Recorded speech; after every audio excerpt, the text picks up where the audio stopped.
Good morning, everyone. My name is Michelle. Welcome back to my channel. And if it's your first time, welcome. I hope you can make this your home and subscribe. But if not, I pray you leave here edified. Um, the Lord has put this word in my heart for a while now, and I have been trying to find a way to share this message because a lot of people are trapped in condemnation and believing that they don't have value or are not deserving of God's goodness or grace because of what they have done in the past, of what they've been through in the past. But God this morning is saying, sis, it's time to let it go. Bro, you are worthy. So I want to share my story, a bit of my story of where this comes from and what restoration looks like, what healing looks like, and God's favor. So you can finally believe you are on the right track. Because most of you think that where you are is in a place of rejection and in a place of not being chosen or in a place of being stuck. So here's my story. So I was married for a short period of time, about 2.5 years, to a counterfeit. When I say counterfeit, it doesn't mean this was a bad person. We were just not good for each other and brought out the worst out of each other. That's what happens when you choose the wrong partner. And this is what I want you to get. Choosing a counterfeit means choosing the wrong partner for you. But it does not mean that person is an evil person or is an agent of Satan. No, it just means that specific person is not the right fit for you. So my message for today is don't get married just to get divorced. And I'm gonna make this a series of maybe, I don't know, 5 or 6 videos so that we don't deal with everything all at once. And I want us to deal with the things that still hold us captive, still hold us hostage, and in bondage, if you will. So I'm also hoping this will help the newlyweds and also those who are engaged or in courtship, because I will be talking about number one, what to look for in a spouse, to how to confirm what is for you specifically. Number 3, the importance of knowing what you are marrying into. The importance of knowing what you are marrying into. Because most of us have this idea of marriage being the wedding day, and we need to move away from that. And then number 4, we have to deal with the past hurts before committing to the next person. You need to deal with your past. That includes committing to yourself, because we want to commit to the next person, whereas we cannot even commit to ourselves first. And then we need to deal with number 5, the family aspect. Do you want children? Don't you want children? Are you marrying someone who has a vision of having 10 kids, whereas you're not even sure of having one child? And we need to deal with the fact, like, who you are as an individual and versus who they are as an individual, because we are bringing 2 different backgrounds into one. We are merging maybe 25 years or 30 years or 40 years of history and bringing it into one specific thing. So you are coming with what you know as law, and they're coming with the same what they know as law and how they do things and how you do things. Some people, believe you me, this happened in my marriage. In the beginning of our marriage, we used to fight about basic stuff like toothpaste, how you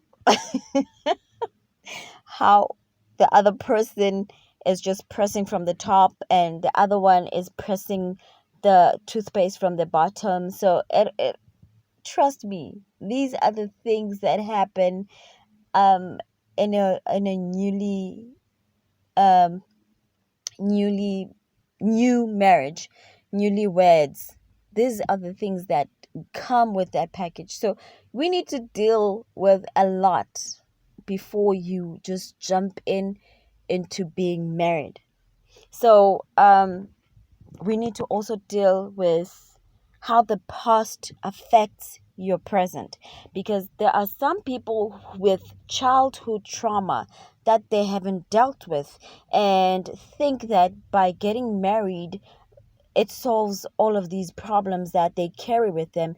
They still have daddy issues, they still have mommy issues, and they bring all of this baggage to this husband or this wife who has had a beautiful childhood and does not know how to deal with such. And these are the issues that you have to deal with before you bring them to your present. And this is where you find people saying, well, this is me, deal with it. No, it is your hurts, it's your past hurts that make you act a certain way, that you feel like you cannot alter the certain way that you act, and feel that if you alter how you act, you are altering your character. The way you act has nothing to do with who you are.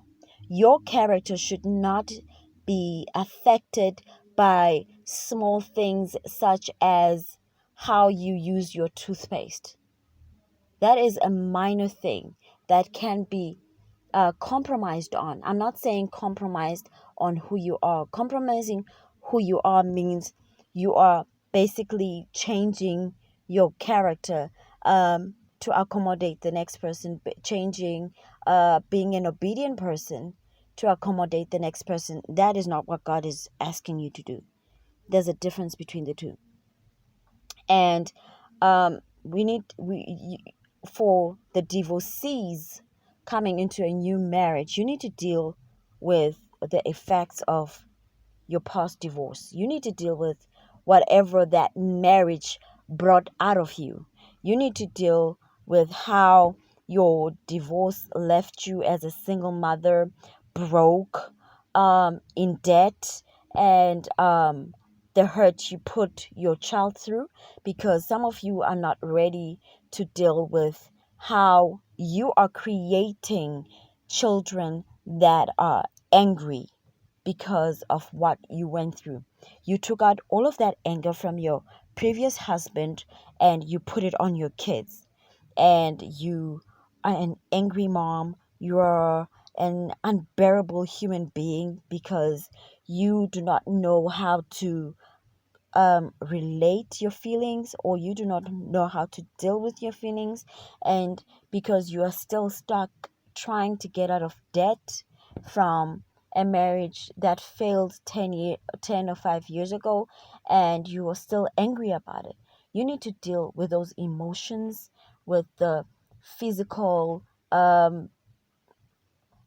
burdens that came with it, with the uh, mental damage that it had on you. You need to deal with each and every aspect of that before you come to the new. And when I say deal with them, I mean like acknowledge where you've been, acknowledge how you are because of where you come from. And you need to deal with those things so that your new partner does not suffer because of the mistakes that went on with the previous partner. And that needs to bring you to a point of healing. Healing has to do with forgiveness, forgiving yourself, forgiving. Sometimes we need to even get to a point where we forgive um we forgive our partners for putting a burden on them, or forgive our partners and forgive our perspective of what we thought God had said.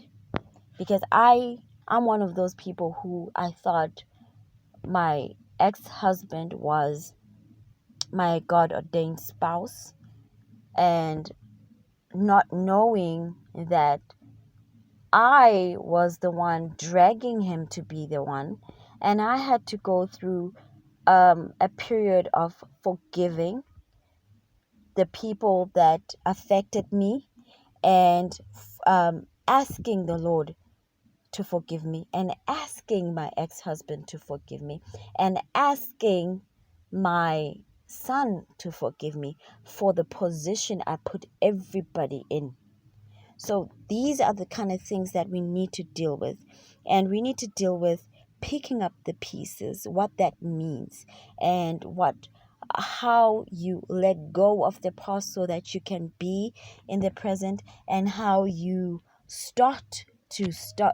how you start over, and how you build from nothing. So today I just want to briefly talk about don't get married to get divorced. This series will be called Removing the Mask, because I'm going to be as transparent as possible.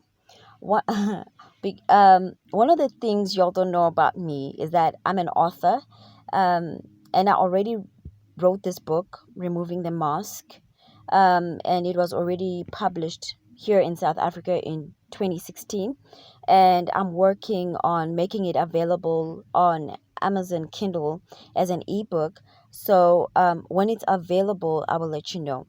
So I just want to get to what this book entails and what this process entails. First of all, marriage is a sacred covenant between two people and God. And as the main, God is the main ingredient, because He is the inventor of marriage. The point of marriage is partnership, working together to achieve a specific goal. This is why two is better than one. This is why two cannot go together unless they agree. That is Amos chapter 3 verse 3. And this is also why a house divided cannot stand, because marriage is about becoming one, and one is a unit. Therefore, before you even get married, you should be in agreement. What do I mean? An agreement is like a contract you enter into with desired outcomes. If you are looking for property to buy, you go to an agent and give them a list of your requirements, the area you prefer, if it is a suburb, a village, central town, or a farm, and you tell them your specifications of how big the land should be, because of your intentions of either having a family, or if it's a farm, growing crops and having livestock or flock, and if you're buying just for yourself, with specifications of personal space, you know what I mean? Like, then you tell them what style you're looking for, whether it is modern or old and rusty or ancient. um, and with that, you also give them a price range. I hope you catch this. I hope you catch this. You give them a price range based on your affordability. Please catch that. Then the agent will go back and look for the specific thing you are looking for, or close enough to what you want, or even better, they find what you need based on your long-term outlook and affordability. Then you go through the process of viewing these properties, and sometimes you find that the one you desire costs a little more than your budget. So it will be up to you to save a little more and work harder and wait until you can afford what you desire. And wait, please catch that. And wait until you can afford what you desire, or you just buy what you can afford right now and make the most of what you are receiving. Remember, when you buy according to what you can afford, it is not always going to be the picture that you are looking for. It is not always going to be how you want it, and it's not going to look as good or feel as good as if you had waited to afford in the area that you wanted, a place that you wanted. So with that said, before you buy it, there's a contract that you will have to sign, an agreement between you and the agent or the contractor or the seller of the house. Remember, when you view a house, you only get to see the good stuff more than the bad. Obviously, the paint is fresh and it looks new and it smells good, and there may be cracks on the wall, and they may promise to fix it before you move in, and you can see the grass is cut and it's fresh, but the grass mower does not come with the contract. Remember that. And you don't know if this house has a roof or a toilet leakage yet because you don't live there yet. So the contract will state that you are taking the house as it is, and they will fix only the problems you find within the first 7 days of you occupying that space. And whatever else you find later, it is your responsibility to fix.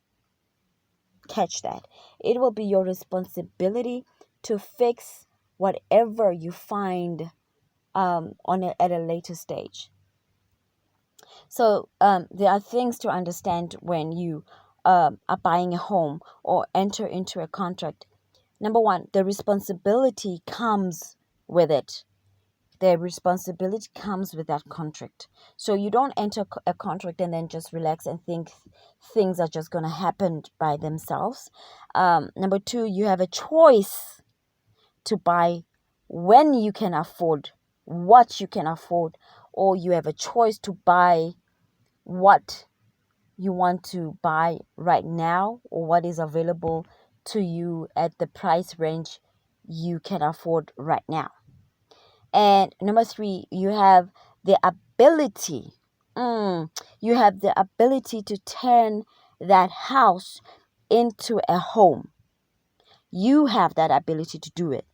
And number four, absolutely nobody can tell you how to how it work for you. So you set your own rules and standards for your own home. You cannot ask your mama to come and help you or set a standard of living for your own home.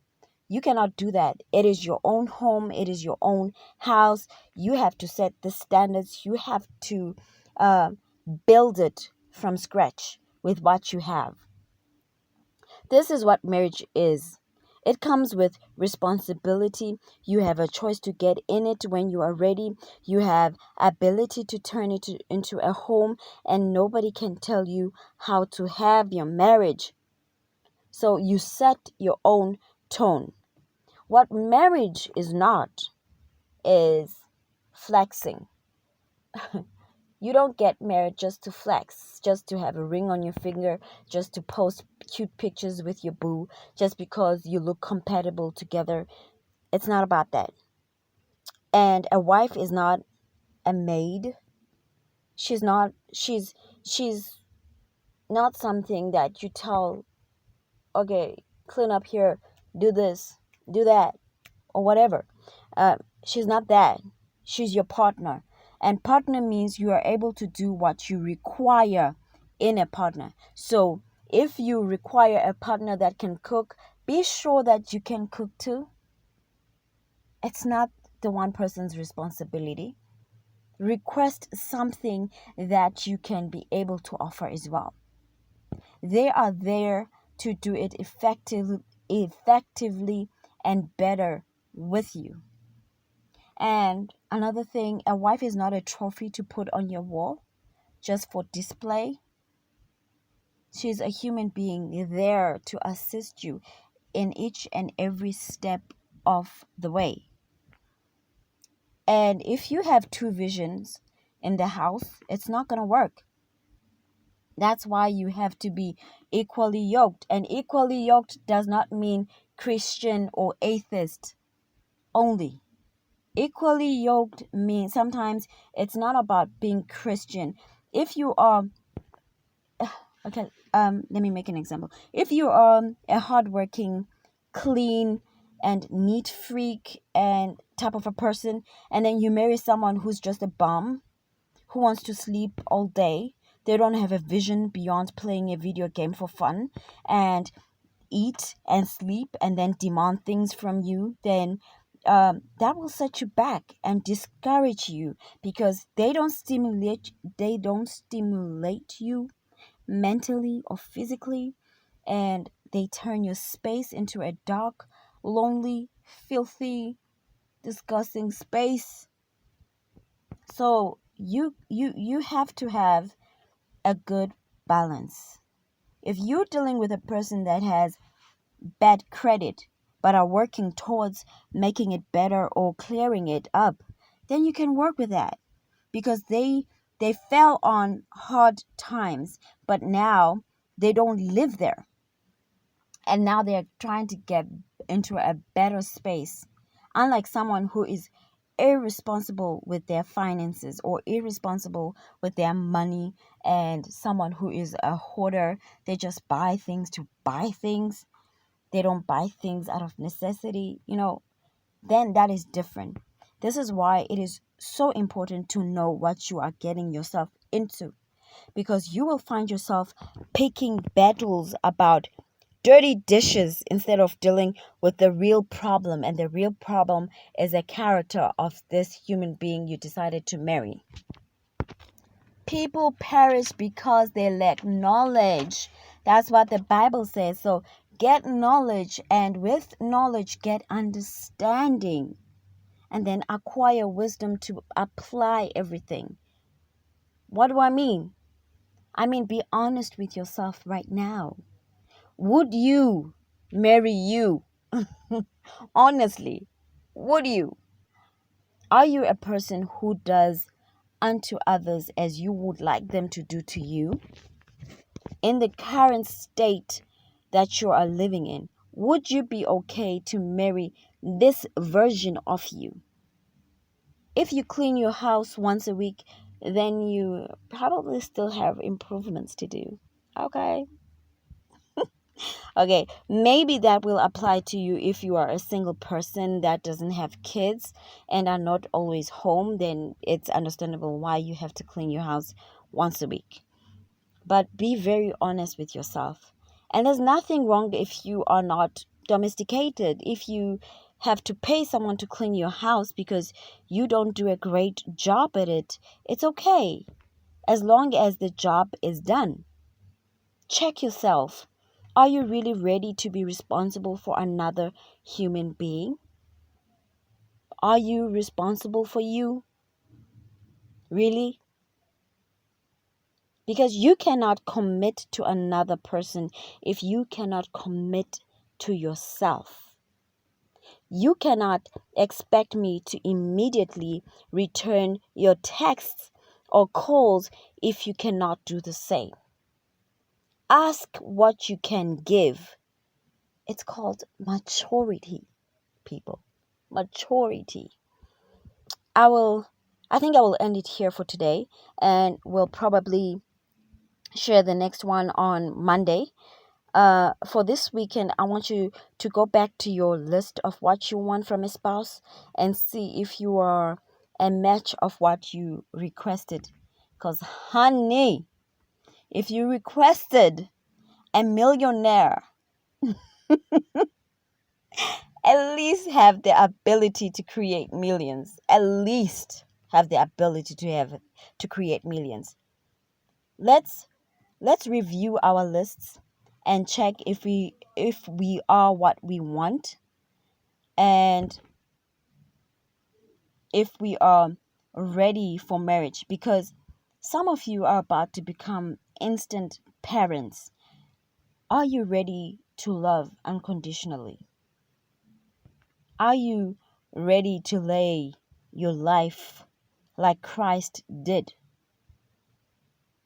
Christ laid his life not knowing if we're gonna choose him or not. He laid his life without any guarantee of us loving him back. Are you ready for that? Because I want you to know, because you are about to die to self for the greater good. And I will tell you this, as a mom, I don't get a day off. I'm a mom 24/7, whether I like it or not. I put someone else's needs ahead of mine and make decisions that benefits him more than me. Are you ready for that? Next week is going to be more packed. I hope you're ready and to receive these teachings, because this is it. You've been praying for marriage. This is what marriage is about. So you need to be prepared and ready before you sign that contract. And if you already signed that contract, you need to snap out of it and know this is not about you. It is about the unit, and it is about coming together. So we need to have these teachings so that we don't get married only to get divorced. Until next time, to God be the glory.